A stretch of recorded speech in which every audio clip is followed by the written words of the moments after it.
This is the Tan Talk Radio Network. This is Cozy Coleman, and you're talking sports with Randy Harris.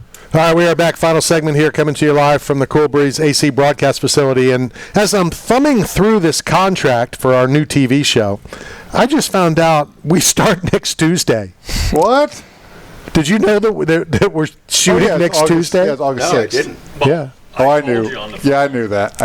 I told you on the phone. Yeah. So wait, this is the trailer studio? Yeah. Okay. Yeah, I did know that. Next Tuesday. Yeah. All right. At 5 p.m., I think. Well, no, it can't be 5 p.m. Just right in with. That's past my bedtime. It's got to be a little earlier than that. Listen, I'm 5 minutes down the road too. There we go. All right, so you guys were talking about. So I just wanted you to reiterate because what you said it very fast. So the cayenne pepper shot, what's in that shot, and you take it 3 times a day, right? Yes, sir. So what's in it? It's cayenne pepper, organic key limes, because other limes and other lemons is actually fake fruit. So this is the real deal, the key limes, and they're kind of hard to find in a lot of areas. One Publix that I know in the area has them. So the key limes, and then the salt. Let me piggyback off that. So a lot of fruits absorb the pesticides through the skin. So you want to get organic. If you're going to spend the money anywhere, spend it in organic fruits. Absolutely. Okay. And then the salt. You don't want to use just iodine salt or it has to be mineralized specific salt. So I got a website that I go to order this stuff from. So I get the salt. The salt's very important because the magnesium and the minerals are in the salt. And then I take the, where was I at? The MCT oil. So you put the MCT oil in, I do about a teaspoon of that. I do about 2 key limes. I do the cayenne pepper. And then I do, what was the last one? The salt. Put those things together, mix them up, shake it up real good, or stir it, or whatever do. Shoot it back. Sweet. And it's been a game changer. But there, you also have to take I do the beef liver pills with that. That has the copper in it. So when you put these things in your body, your toric field starts ripping. The energy starts going, and I mean, it's ultimately what I believe the elites try to hold us back from. They want us to consume nothing but bad food. They want us to think badly. They want us to not operate at a high level. So I believe that this was one thing that I was missing in my life this whole time. And now that I found it, it's just the key that unlocks a lot of other doors. So excellent. I'm, just super, super excited about it, and it's been working. So, okay. Sports psychology, what do you think of going to talk to somebody, a sports psychologist, when you have those obstacles in your head, when you don't believe in yourself? Is there something to that, or is there do you have other ways? I believe there's hinders, and those hinders are probably what you're eating. One of the crazy examples that I kind of put together, and it is like, if you watch a exorcism movie, for example, when they do the exorcism, what normally happens? They throw up because it's in your gut, and you wouldn't believe how many parasites and bad things are in the food. And if you have animals or whatever it is you had, those things do live in your body, and they will consume organs and other things. And most importantly, it rots your brain. You can't, you ever been in a situation like, why can't I just feel good? And then you go to the doctor and they're like, oh, well, you can't focus? Here, take Adderall. Yeah. Here, you can't do this, take that. And the pharmaceutical, I mean, the sign around the pharmaceutical is what? The serpent. RX, you know what I mean? Like, come on, man. You got to pay attention. You know what I mean? And that's where I come back to, you got to pay attention. So speaking of paying attention, we touched on earlier with Jake Paul. He's a big advocate for fighter pay.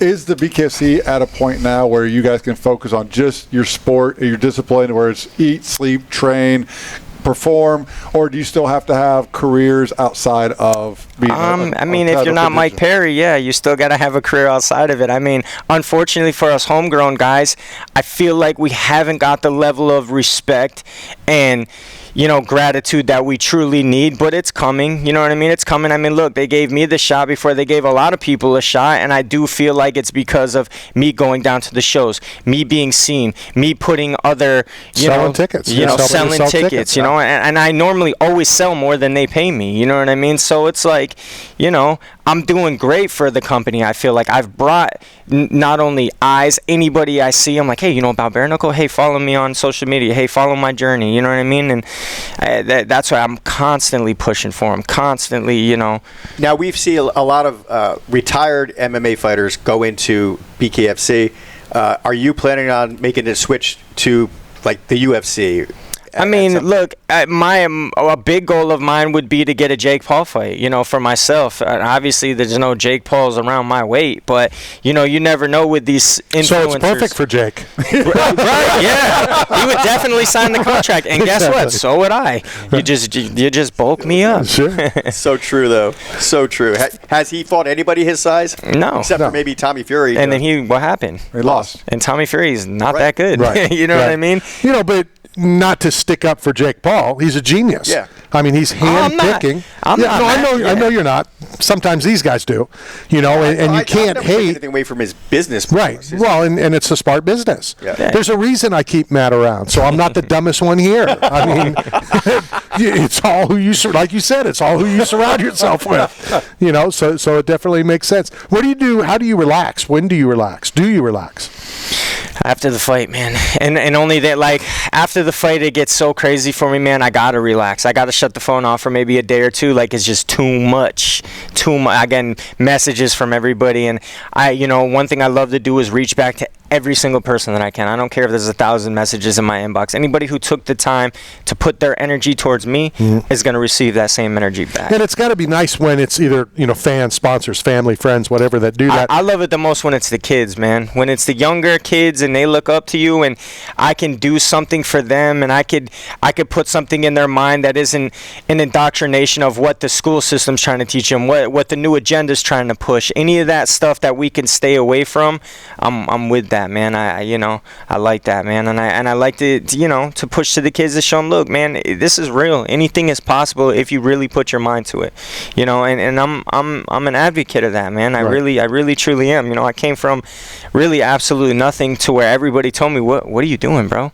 Why are you doing this? You know what I mean? And I said, I got a plan, and I've stuck with it, and now look where I'm at. I like that you're explaining it, because we hear that all the time. Yep. Everybody says, live your dream, do this, do that, but nobody explains it. Yeah. It just sounds like words until you explain like you're doing. I could tell you the key to it all is gratitude and integrity. What you're doing behind closed doors is who you truly are.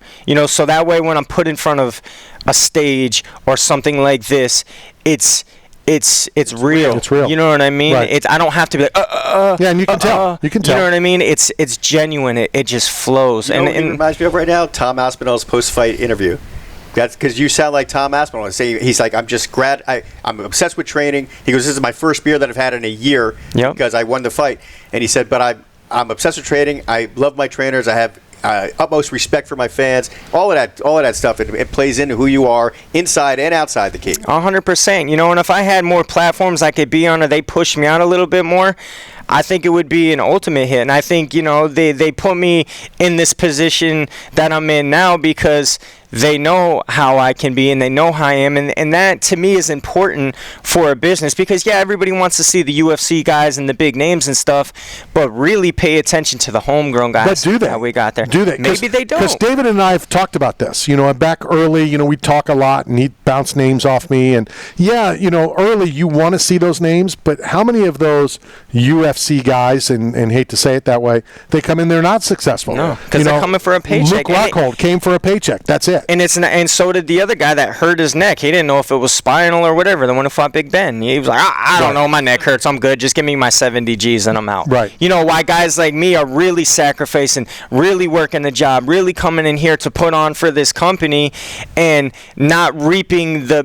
You're gonna pay this guy $70,000 because of his name, but you're gonna pay us 10, 15 or whatever the payout is gonna be. And I'm grateful for what I'm getting, but at the end of the day, it needs to be recognized and it needs to be paid attention to. Well, and you're doing it the right way. Yeah, absolutely. You're getting people that want to see you perform, which ultimately means more zeros, more numbers in the paycheck. 100%. He just reminded me of I went to cover a fight. I only went because remember Tom Atencio from Affliction? Yeah. Well, he was doing an MMA fight, and on the same card was Bobby Lashley versus Bob Sapp.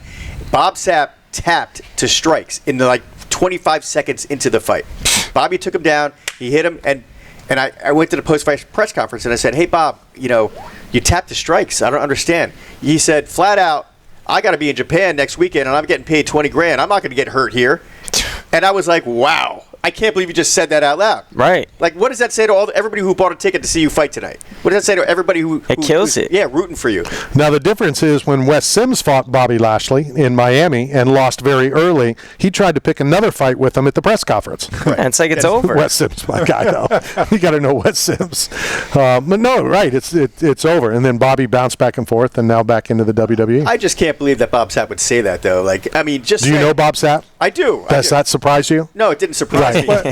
But what you say in public is different than what you say in a locker room. It should be. No, it should be. You know, in a locker room, you can say that, hey, man, I'm sorry I tapped out, but I got to be in Japan next week, and I got a lot of... Yeah, you don't say that in front... You don't say it on TV. Well, you know, and that kind of reminds me of Louis Palomino said kind of the same thing. Well, you guys didn't pay me enough, so I didn't fight my tail off. You know what I'm saying?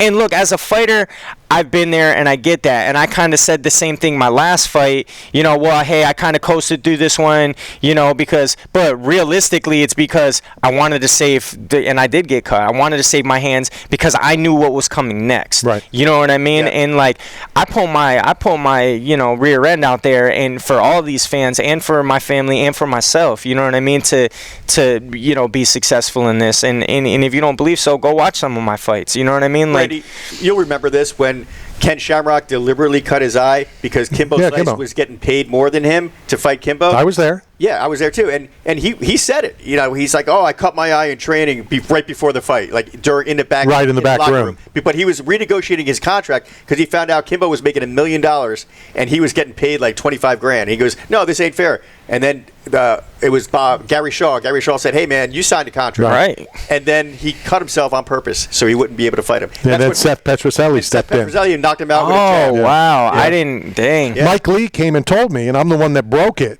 that Ken was out and well, Seth was in it. Ken and Kimbo did fight, though, didn't they? No. They never fought. No, they never fought. Dang, I thought they did fight. I knew it was a big beef and stuff, and they were going to fight. When Frank Shamrock was sitting in the booth, remember? He goes, "I'll fight." Yeah. He goes, "Get me gloves. I'll go fight him right now." And he probably would have won No, the way Petroselli won. That, you know, that was the highlight of his whole life, Seth's. Frank would tell me that he'd get calls, "Hey, Ken's not going to be at this thing. Can you fill in for him?" So that was all the time. Well, and those are guys I grew up with. You know, the Lions Den fighters, Oh, yeah. man. I used to... Guy Metzger. Yep, Guy. All right, well, we are out of time, dude. Thank you very much. Hey, Let's get you appreciate on you before guys. the fight. Yes, sir. And you got to let us know what your deodorant is because All right, we are out. This is Knockout Radio. We'll see everybody next week. This is Juice Newton, and you're talking sports with Randy Harris. This is the